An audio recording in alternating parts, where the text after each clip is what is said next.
Hello everyone. I hope all of you are doing great. In our last video, we saw Moses and Aaron visiting Pharaoh and asking Pharaoh to let the people go for 3 days so that they can worship their God Jehovah in the wilderness. But Pharaoh did not believe in Jehovah God and he did not let the Israelites go. He thought that people were finding an excuse off from work, so he forced them to work even much harder. Moses was very sad and he prayed to God. Jehovah answered that he will deliver his people from the Egyptians. Now this time Moses and Aaron went to see Pharaoh again. This time he showed some miracles by throwing their sticks which turned into snakes. But after these miracles too, Pharaoh did not leave the Israelites from Egypt.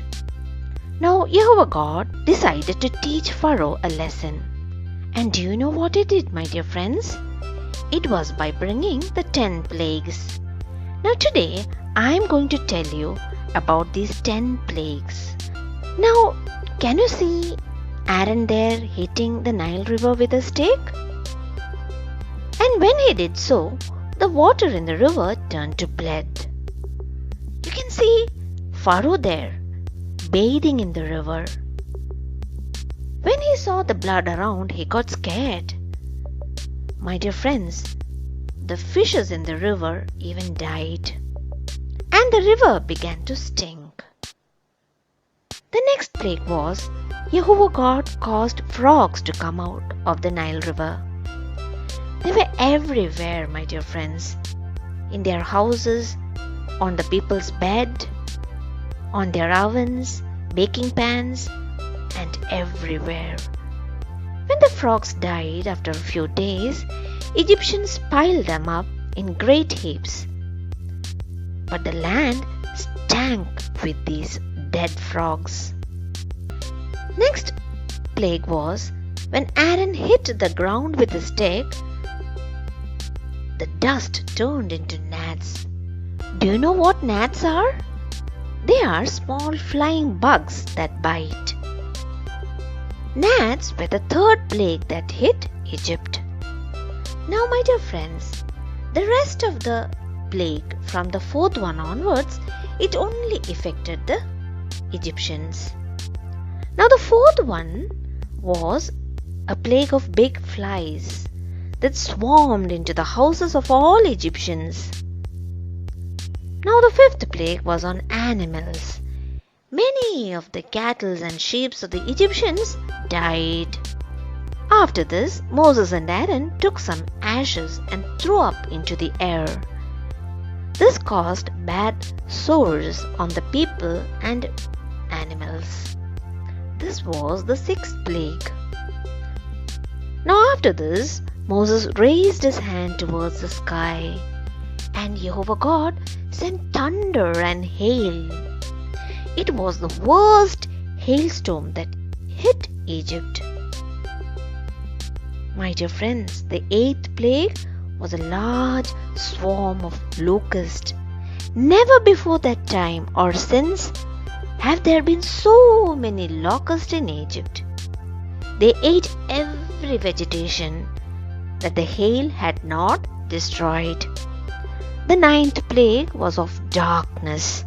For 3 days, thick darkness covered the land. But, lucky enough, the Israelites had light where they were living. Now, before the 10th plague struck, God told his people to sprinkle the blood of a young goat or a young sheep on their doorpost.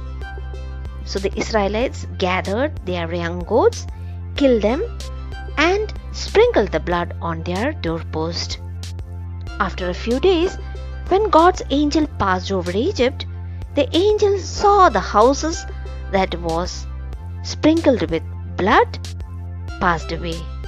But in all those houses where there were no blood on their doorpost, God's angel killed the firstborn ones of both man and animals. This was the 10th plague. Pharaoh was very sad to see his firstborn dying. all the Egyptians' firstborn were dead. Pharaoh got terrified and he allowed the Israelites get away from Egypt. God's people were all very happy, my dear friends, ready to go. And that very night, they started their march out of Egypt. How did you like today's story, my dear friends? And what can we learn? When God's people are pestered by the wicked ones or troubled, God will not be quiet. He will deliver his people from the wicked ones. Here, the wicked man was Pharaoh.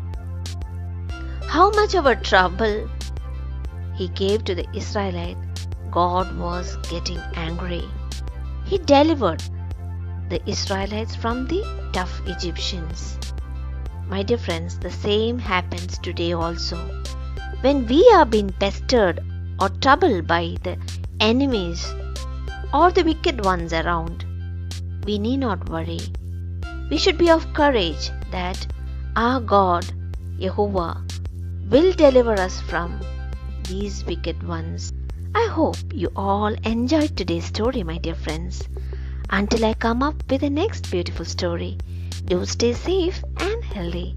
Your loving Benzie Auntie. Bye. Take care.